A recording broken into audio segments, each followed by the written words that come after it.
Hi, boys and girls. Today's assignment, I'm going to read you guys the book, The Rough Faced Girl.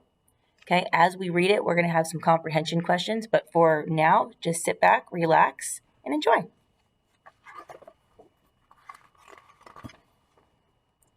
Once, long ago, there was a village by the shores of Lake Ontario.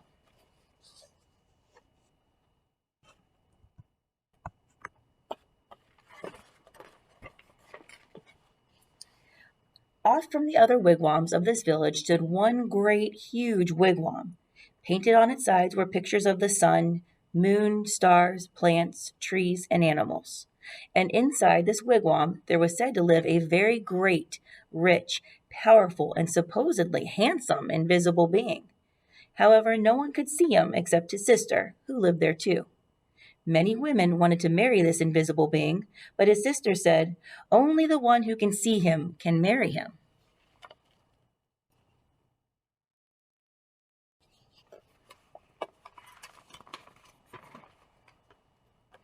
Now in this village there lived a poor man who had 3 daughters. The 2 older daughters were cruel and hard-hearted, and they made their youngest sister sit by the fire and feed the flames. When the burning branches popped, the sparks fell on her. In time, her hands became burnt and scarred. Her arms too became rough and scarred. Even her face was marked by the fire, and her beautiful long black hair hung ragged and charred. And those 2 older sisters laughed at her, saying, "Ha! You're ugly, you rough-faced girl." And they made her life very lonely and miserable indeed.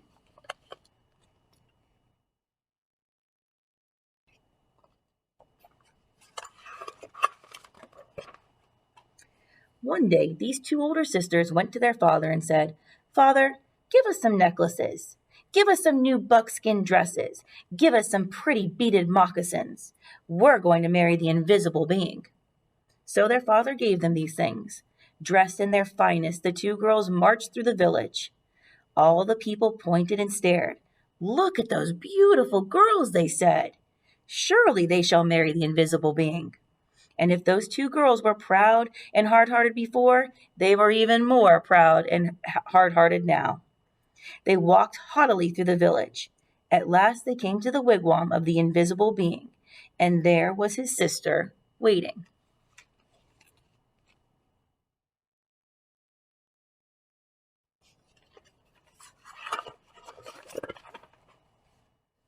"Why have you come?" she asked.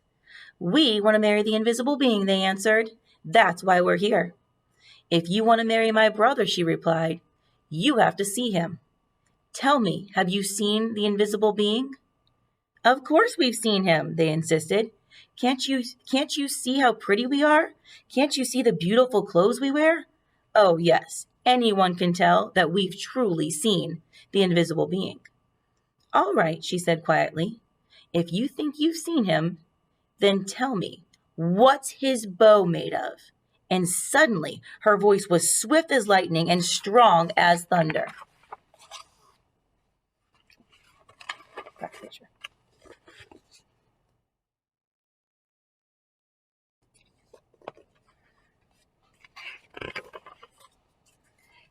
His bow? They stammered in surprise. His bow. We know. But turning desperately to one another, they whispered, "What shall we say?" Let's say it's the oak tree." So they said, "It's the great oak tree." "No," said the sister of the invisible being. "No." Oh, she saw at once how they lied. "Tell me," she continued, "if you think you've seen my brother the invisible being, then what's the runner of his sled made of?" We know, cried the 2 sisters. But whispering feverishly, again they wondered, "What shall we say? What shall we say?" Let's say it's the green willow branch." "No," said the sister when she heard. "No, you have not seen my brother. Now go home." Just test us fairly," they exclaimed. "We've seen him. Just don't ask us all these silly questions."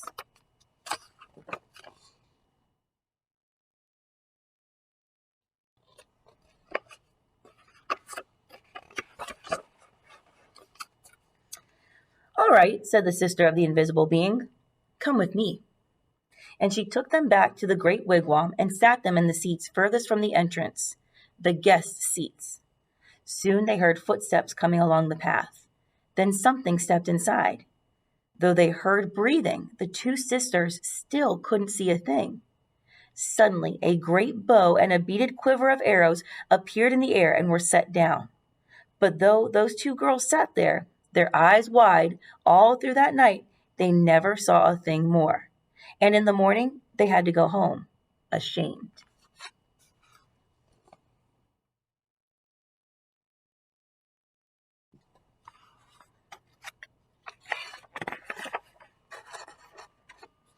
The next day, the rough-faced girl went to her father and said, "Father, may I please have some beads? May I please have a new buckskin dress and some pretty moccasins? I am going to marry the invisible being, for wherever I look, I see his face." But her father sighed. "Daughter," he said, "I'm sorry, I have no beads left for you, only some little broken shells.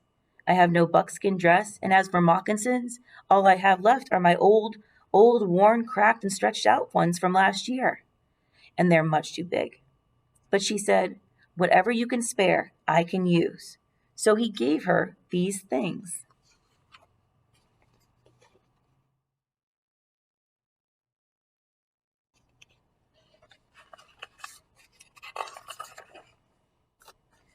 Then she found dried reeds, and taking little broken shells, she strung a necklace.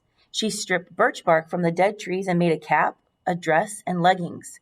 Then, with a sharp piece of bone, she carved into the bark pictures of the sun, the moon, the stars, plants, trees, and animals. She went down to the lake shore and soaked the moccasins in the water until they grew soft. Then she molded them into her feet. But they were still too big, and they flapped like duck's feet as she walked. Then all of the people came out of their wigwams. They pointed and stared. "Look at that ugly girl," they laughed. "Look at her strange clothes. Hey, hey, go home, you ugly girl. You'll never marry the invisible being." But the rough-faced girl had faith in herself, and she had courage. She didn't turn back. She just kept walking right through the village.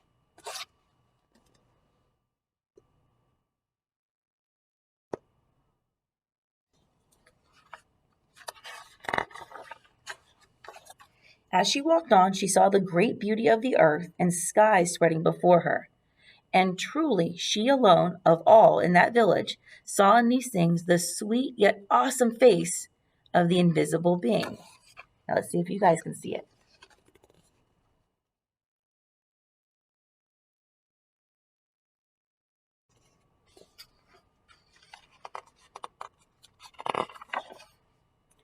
At last she came to the lake shore, just as the sun was sinking behind the hills, and many stars came glittering out like a fiery veil in the darkening sky overhead. And there, standing by the water's edge, was the sister of the invisible being, waiting. Now, the sister of the invisible being was a wise woman.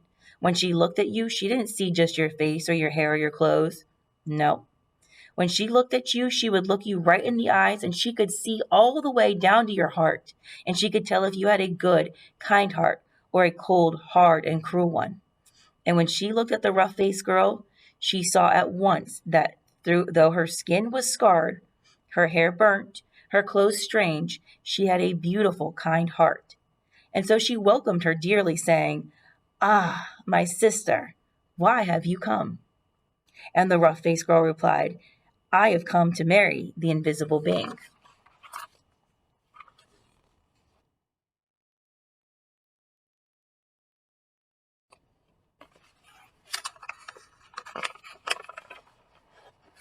"Ah," said the sister, very gently now, "if you want to marry him, you have to have seen him. Tell me, have you seen my brother the invisible being?" And the rough-faced girl said, "Yes." "All right then," said the sister, "if you have seen him, tell me what's his bow made of?" And the rough-faced girl said, "His bow? Why, it is the great curve of the rainbow."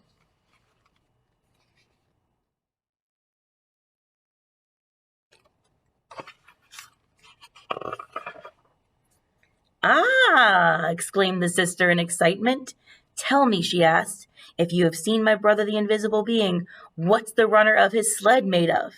And the rough-faced girl, looking up into the night sky, said, "The runner of his sled. Why, it is the spirit road, the Milky Way of stars that spreads across the sky."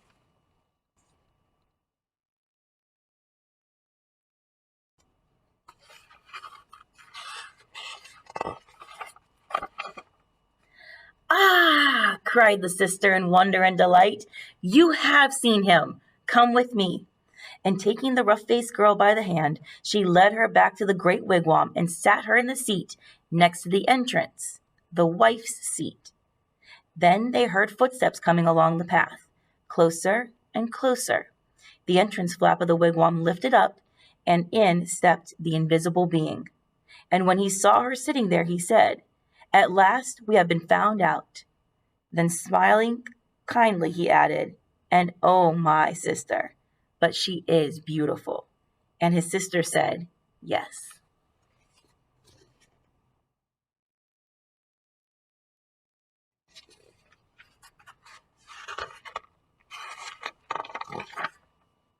The sister of the invisible being then gave the rough-faced girl the finest of buckskin robes and a necklace of perfect shells. "Now bathe in the lake," she said, "and dress in these." So the rough-faced girl bathed in the waters of the lake. Suddenly all the scars vanished from her body. Her skin grew smooth again, and her beautiful black hair grew in long and glossy as a raven's wing. Now anyone could see that she was indeed beautiful, but the invisible being and his sister had seen that from the start.